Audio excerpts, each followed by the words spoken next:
Welcome to Masters of the Nerdiverse podcast, where we always have such sights to show you. I'm, of course, your host, Mike G, where you can always find us on iTunes, Stitcher, Spreaker, SoundCloud, and YouTube. Always trying to branch out to new horizons. I am coming to you on a solo episode through the fire and through the flames, if I may tell you. This week was a week of, if it could go wrong, it did go wrong. And that's okay, because in this particular type of business, these things happen. So for the next couple of weeks, the audio quality may not be the same. You may hear some differences, but trust and believe that we shall rise like the mighty phoenix, like Jean Grey, I would say, mostly like Jean Grey. So for this week, I'm going to just go right into my week and tell you what's been going on.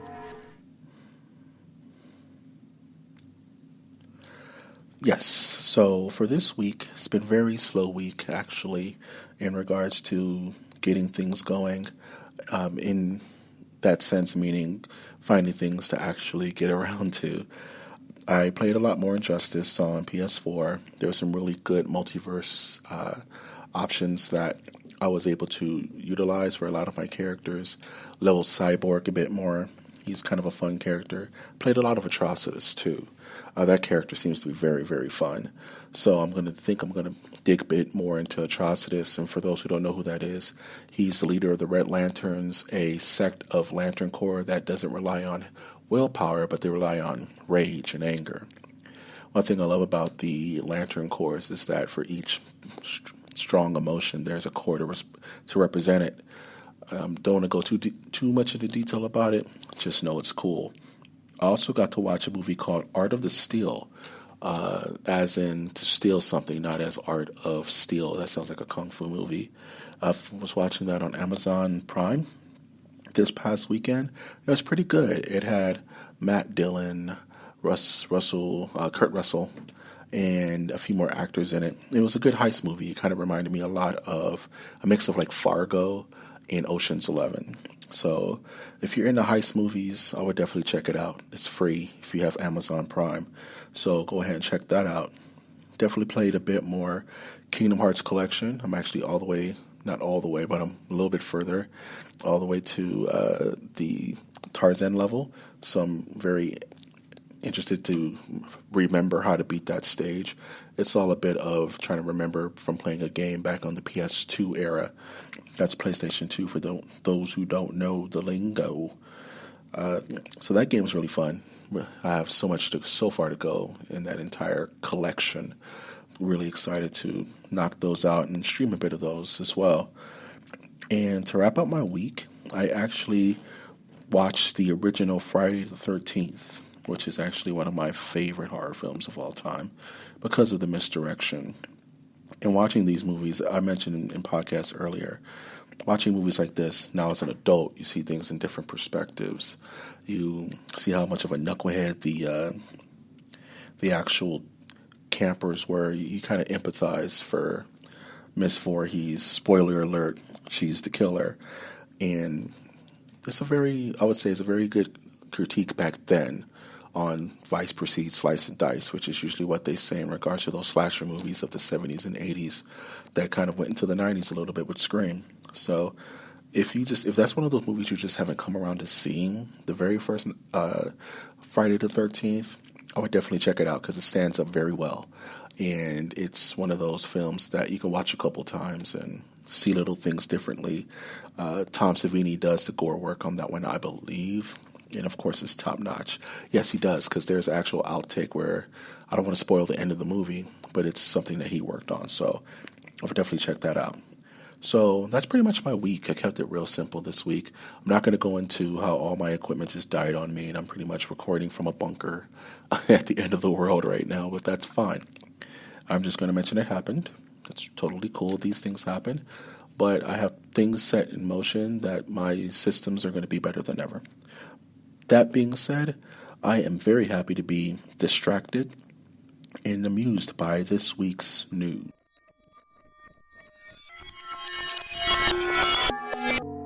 On to the news as we march on to a beautiful and glorious era where we have to talk to our ant overlords to give us sweet, sweet sugar in province. So much province. So what happened this week? I'm just going to go down my list here about the articles that I cared about and just give a little information on each one. Just kind of go over those. So this week, we got the news that Daniel Craig is indeed going to return for James Bond 25. Wow, the movie has had 25 sequels. That's just crazy to think about in retrospect. 25 is, Marvel's catching up, but Marvel's been chugging these out 3 a year, every year for like 10 years. And to think like James Bond has had so many iterations, so many different actors, so many approaches. And the reason I wanted to bring this one up is because Daniel Craig has been kind of hit or miss as a James Bond, in a lot of people's opinion. My favorite one of his is Casino Royale, which is his first one, funny enough, but that's my favorite. So I can see why people are kind of have mixed feelings about him returning for the 25th film. Maybe this will be his redemption film. Maybe he'll close this out as his quadrilogy at this point. I think he's done 3 already. So I'm really interested to see how this goes. And speaking of seeing how things go, Marvel Comics has announced its lineup for the Avengers of 1 million BC. Okay, follow me here. I don't know much about it. I just saw a picture of characters that they're going to be telling the story of the pro-Magnum Man Avengers. And the reason I bring this up is because the lineup is completely nuts on who's on this Avengers team. We have the original Agamotto, and those who aren't familiar, Agamotto is named after the Eye of Agamotto that Doctor Strange wields. We have a Iron Fist back in, I want to say 1 billion BC. That sounds a bit far-fetched, but I guess that energy has to come from somewhere. We have a Phoenix wielder, meaning like the Dark Phoenix. So there's a redhead, a caveman redhead running around with the Phoenix Force. There's Odin, the All-Father, as part of this team. There's a Black Panther from 1 billion BC. That's got to be crazy.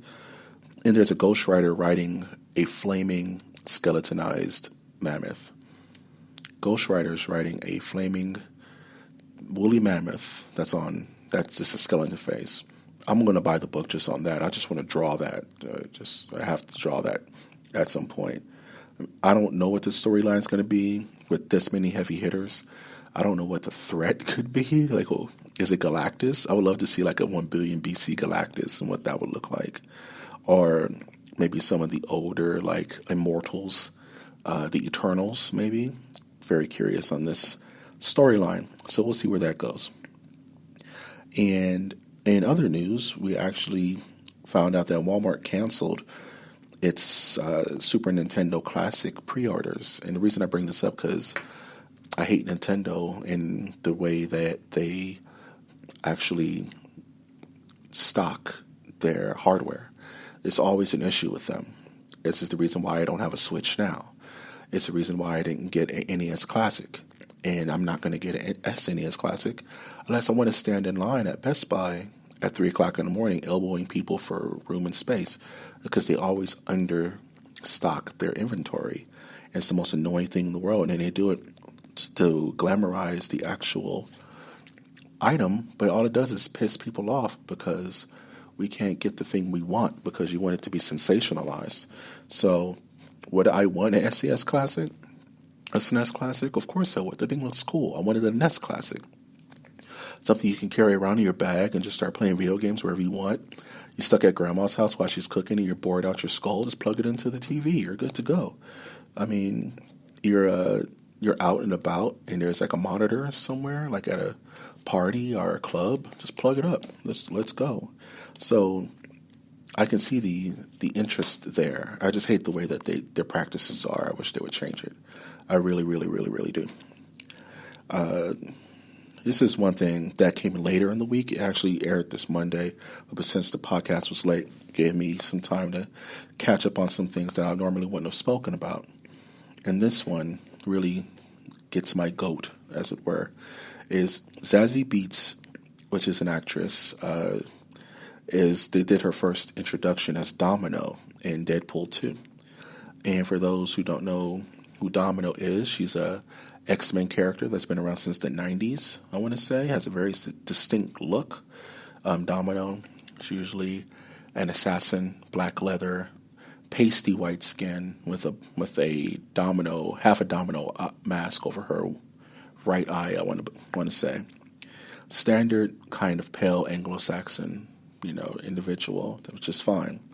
But for this film, they've hired Zazie Beetz, who's an African-American actress, to play the role.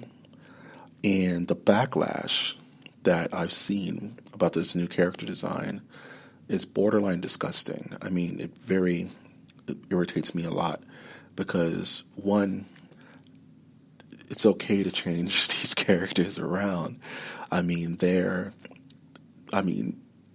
Everything's art isn't up for interpretation, just across the board. You want to kind of put your own spin on things. Not everything can be comic book accurate because sometimes it just looks silly, and sometimes it's good to have diversity with these characters. Nothing's set in stone. These are interpretations of the character, fictional characters, as Ben Affleck would say. So pretty much, she's African American, right? So they give her a big afro, kind of like a Foxy Cleopatra, Foxy Brown afro. Her black domino mask looks more like it's like a white pigmentation, almost like vitiligo, over that eye, which I think is a brilliant idea because it goes into her mutation and it's an inversion of the costume because the original character, the Canon quote-unquote character, is pasty white with a black domino. Our character is black with a white domino. It just writes itself. It's so damn smart. And comments have gone from all across the board. I would just say it's racist, but it's not just racist because we have everyone across the sun knocking this design and not giving it a second thought. I say, one, you haven't seen the character in action. Two, it's totally fine to change things up. When did Wolverine ever wear his yellow and blue costume? When did Cyclops wear his blue and yellow costume? I mean, this never happened. And I mean, until very recently in X-Men Apocalypse, they actually had these things kind of slightly resemble their canon look. But Fox has never really been in the business to have their characters look comic book accurate. Everyone was so up in arms when X-Men first came out way back when, and they were wearing those black leather outfits, and everyone was saying, that doesn't look like Wolverine, that doesn't look like Storm, these outfits are dumb. And it ended up being one of the most quintessential comic book films of all time. So, to everybody, I just want to tell them to take a second, breathe, and shut the fuck up. That's my one F-bomb for the show today. Speaking of bombs, Joe Manganiello is being coy about whether or not he's still being Deathstroke in The Batman, directed by Matt Reeves. And it's funny that he's mentioning this, or he's trying not to mention it, because he don't know. I mean, these things are so tight-lipped and up in the air. I mean, Tom Holland doesn't even know who the villain is in Avengers Infinity War. I mean, they keep it so close to the vest. He don't know. He's hoping he still has a job. And I hope the best because he's a decent actor. He has a good look to him. He needs to be in something. But if it's not meant to be, it's not meant to be. I just want to touch on that really quickly. And actually, speaking of things not meant to being, for Final Fantasy 15, I find this bit of news interesting. They actually released a new DLC costumes for the 4 characters. Originally, the costumes were supposed to look like Saban's Power Rangers. They are kind of Power Ranger-like, the different color for each character, kind of looking like the Sentai look. But then the owner of Power Rangers, who's well-known shitbag, Han Saban, got all up in arms and wanted to sue Square Enix for it. So they were like, okay, we'll just change it up. And they actually changed the costumes to look cooler, in my opinion. And now these guys are running around looking like a bunch of Guyvers. And for those who don't know, Bio Armor Guyver, it's an anime. It was a film. Look it up if you have no idea what I'm talking about. Look it up. You would not be upset. Guyver is awesome. The Guyver is one of those characters I wish had a revival on some level. Okay, if it's anime, film, comic book, the Guyver is awesome. But I digress. It's interesting how people will bow to the whims of madmen if they throw a little bit of money around. And to see Square Enix do that is both disappointing, but at the same time understandable. So I can't really knock it too bad. And that's fine. It's absolutely fine. Going back to some news that I spoke of about a week ago, the character Doomfist from Overwatch was actually released in playable, and I had a chance to get some hands-on playtime with Doomfist, even though it was very hard to get in with him because everybody wanted to play him. But the character feels pretty fluid. I like it. He's more of a melee character, hence the Doomfist. It makes it really fun to play with him. He bounces around, another African-American character in a very diverse game, which I think is cool. And if there's anyone out there who's thinking about playing Overwatch, the game has a very low entry. You can pretty much play the game however you want. There's a character for every play style you could possibly want. And I'm not here to shill Overwatch. If you have the ability to play it, check it out. I don't think it's free just yet, but I think it's on its way to. Actually, I think the game is still like $60 by itself because they're getting that money ever so quickly. So speaking of getting money and cashing out, Fox is reportedly looking to once again reboot the Alien franchise after the failure of Alien Covenant and base it in a further future that the Alien franchise has seen. And I have a ton of questions about this. First of all, wasn't Prometheus and Alien Covenant supposed to be a reboot of the series? And I guess because Covenant did so bad, they consider it a failure. And so their idea is not to let the franchise breathe, but to immediately back it up with another reboot with completely different characters and just to tank all of that work that Ridley Scott did. And I'm not saying it's great work. I didn't like Prometheus and I didn't like Covenant, but at least eat what's on your plate. Let this man finish his trilogy. Let him get his work, his thoughts across. You know what I mean? Let him finish what he started. But that's fine. I mean, these companies need to make money, and they need to do it in a certain way. So I'm all for that, I guess. It's totally fine. And that's going to do it for the news this week. The news. Now here's the section where I ask for questions and answers. Send me questions. Please visit my website. That's another big announcement I wanted to put on the podcast at my website, mastersofthenerdiversecast.com. Visit my website. Please give it love. Check it out. There's a place where you can ask questions from there. You can visit my YouTube channel. You can visit my SoundCloud. You can watch my videos. And you can learn a bit more about me. So I definitely encourage you to go to my website, mastersofthenerdiversecast.com. And also, if you're so inclined, you can shoot me an email and ask me a question that way at mastersofthenerdiversecast@gmail.com. And I'm going to repeat that for you because I'm that nice of a guy, mastersofthenerdiversecast@gmail.com. So please send me questions. I'm an open book. I'll answer anything you want unless I don't want to answer it. Yeah, that's how that sounds. So in closing, I just wanted to go over some things I'm looking forward to. I want to play some more Kingdom Hearts down the road. Definitely going to be off and on that all week. I want to go see Dark Tower because I'm a huge Stephen King fan and I'm kind of interested to see what they do with it. It looks very cheesy, in my opinion, from the commercials. But sometimes these commercials are cut certain ways and it doesn't always come across what the actual finished product is. So we'll see. I'm kind of interested in seeing that.